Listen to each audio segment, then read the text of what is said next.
3 years ago, Ebrahim Raisi won the presidency in a rigged election. Some analysts suggested it was a premeditated move toward a more distinguished position. Ali Khamenei, the aging and ailing supreme leader, is well beyond the life expectancy of Iranians. Upon his death, it was expected that Raisi would aim to replace him. However, history is not without its irony. Instead of elevating him to the supreme office, winning the presidency cost Raisi his life. On May 19th, while returning from a visit to neighboring Azerbaijan, where Raisi had inaugurated a dam on the border, authorities lost contact with his helicopter. It happened in a mountainous region about 86 kilometers northeast of Tabriz. The next day, state media confirmed Raisi was dead, along with the foreign minister who was traveling in the same helicopter. Much is still unclear about the crash. The official story so far is bad weather, but nothing is ever as it seems in Iranian politics. Many have begun to speculate about more nefarious explanations. Raisi's list of enemies is long, both from without and within. It is not unreasonable to question whether his colleagues conspired to eliminate him. Nevertheless, nervous days are ahead for Tehran. The president is dead, and it comes at a time of great geopolitical strife. On the outside, Iran and its proxies are waging a conflict against America, Israel, and Saudi Arabia. Meanwhile, from the inside, Iran's military and clerical power brokers are battling for the succession of the supreme leader. The death of Raisi deepens infighting within the upper echelons of the theocracy. It changes everything, everywhere, all at once.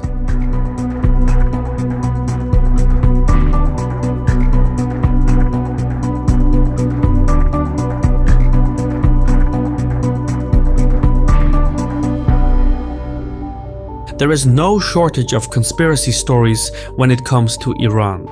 With so many adversaries on all fronts, many Iranians wonder if the accident involved foul play. The finger-pointing has already begun. Israel has come out preemptively saying that it wasn't them, and US officials have backed that up. Still, sometimes truth takes a back seat in geopolitics, and this is precisely the type of narrative that can be twisted toward strategic ends. Ground News, today's sponsor, provides me the tools to consider all these angles for a more comprehensive perspective. On global developments like the events following Iranian President Raisi's helicopter crash, I can access hundreds of articles from both local and regional sources to compare how even opposing sides frame the story. For me, that is invaluable. It's the reason I turn to their app and website whenever I read about current events. It's also why I continue to partner with them. Go to ground.news/Caspian to get 40% off unlimited access to their Vantage plan. That's the one I use for my analysis. Ground News is an exceptional service and I highly recommend it. Iran is not for beginners. It can be perplexing in some ways. The country has an unelected supreme leader at the top, but it also has a democratically elected president. This then makes Iran both totalitarian and democratic at the same time. Seeing it this way goes a long way to explaining why the country is the way it is. After the revolution in 1979, Iran emerged as an Islamic republic. No such system existed at the time, so the leadership had to make up the rules on the go. The result was a government that mashed together two widely different political beliefs. Some parts are elected and some are unelected, but they're both tangled together, like order in chaos. There is considerable tension between these two systems. Iranians elect the president, the parliament, and the assembly of experts, which is the government body that chooses the supreme leader. Tangled interchangeably with the supreme leader is the unelected theocracy. which includes the military, the mosque, the judiciary, and the media, as well as advisory bodies like the Expediency Council and the Guardian Council. The presidency has restrained powers, particularly when it comes to foreign policy. The supreme leader is the one who calls the shots. He sets the tone for domestic and foreign policy, including the country's dress code and nuclear program. But what happens when the supreme leader dies? That is the million-dollar question. Officially, the supreme leader is selected by a group of senior clerics and lawyers who make up the Assembly of Experts, which in turn is elected in a national vote. Raisi was one of the two leading candidates next in line to take the supreme leader's office after his death, the other being Mojtaba. There are some other dark horse candidates, but it's hard to imagine them winning enough support. In Iran's intricate political system, Raisi was considered an ideal consensus candidate. He had overseen multiple branches of the government, and his hardline credentials were unquestionable. The conservative and military power brokers had hoped to employ him to advance their interests. With Raisi gone, however, it is not clear who else could gather consensus to fill that role. Mojtaba is now the only leading candidate left. Even so, the problem with Mojtaba is that he is Supreme Leader Khamenei's second son. Mojtaba has amplified his credentials among the Iranian clergy in recent years, but if he came to power, it would make the theocratic process look like a hereditary transfer of power.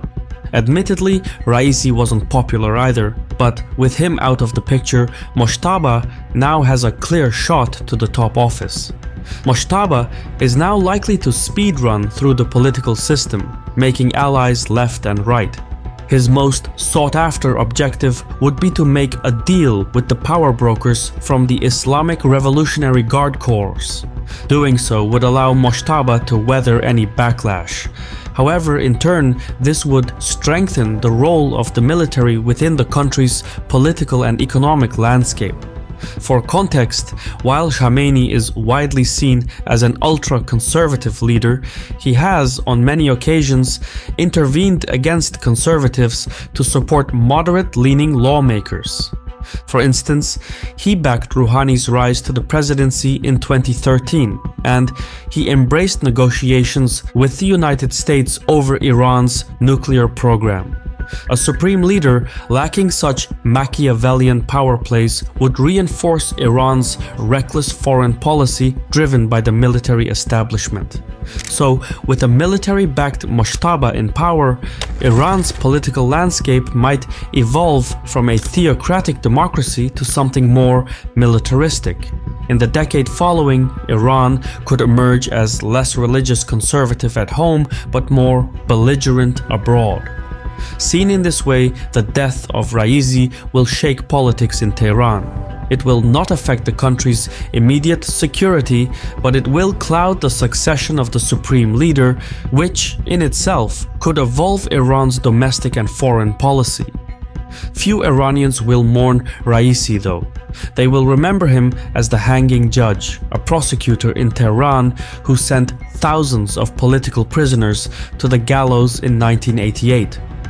Meanwhile, the younger generation will remember him for his clueless handling of the economy. The president who stocked his cabinet with military men and clerics who watched as the rial nosedived in value in less than 3 years.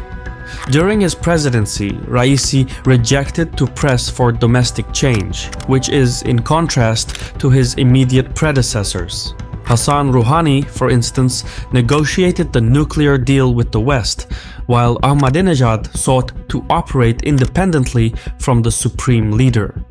Raisi, being a conservative insider with close ties to Khamenei, was perhaps the least consequential president in Iran's post-revolutionary history.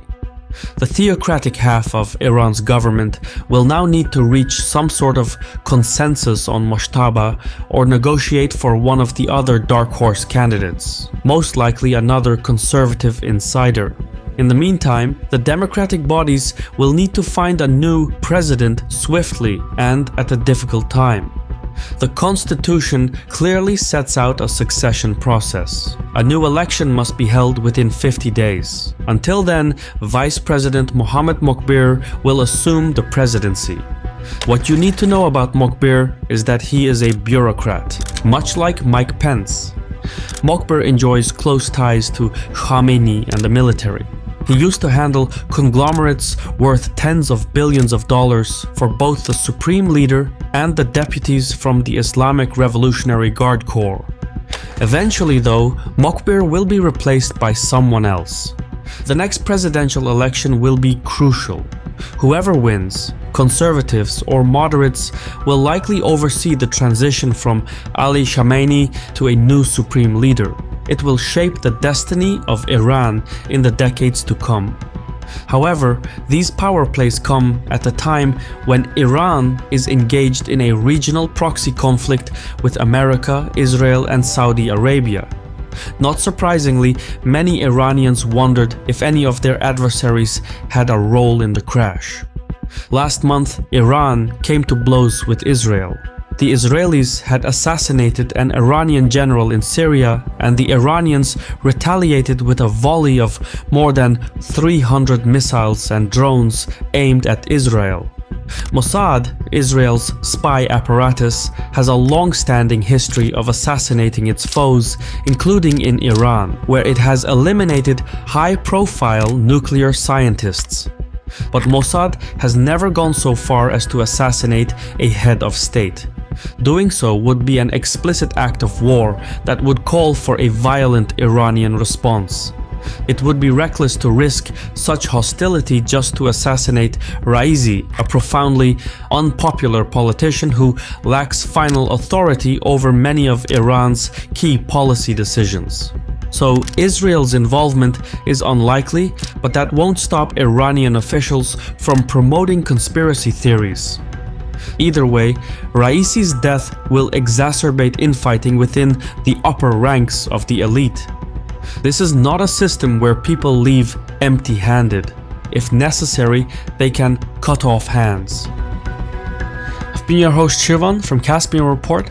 If you approve of what we do, please leave a comment, hit the like button, and mayhaps share the video.